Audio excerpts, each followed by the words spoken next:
Sebanyak 35 mahasiswa Komputer Plus Palembang melakukan kunjungan ke Sriwijaya TV dalam rangka kunjungan industri program Komputer Plus dan juga bahan kajian serta pembelajaran terkait produksi program dan penayangan serta pengelolaan manajemen media.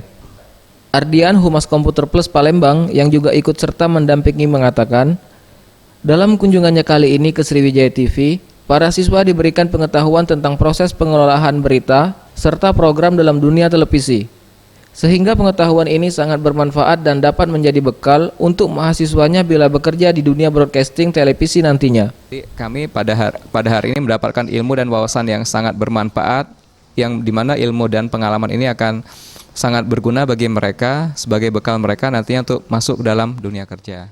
Sandi, salah satu mahasiswa, mengakui terkesan terkait pengelolaan manajemen media di Sriwijaya TV, terutama dalam hal proses produksi dalam sebuah televisi.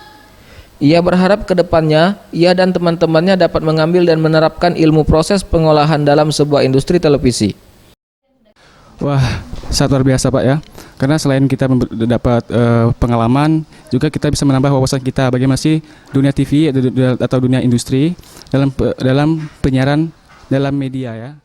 Tim Liputan, Sriwijaya TV.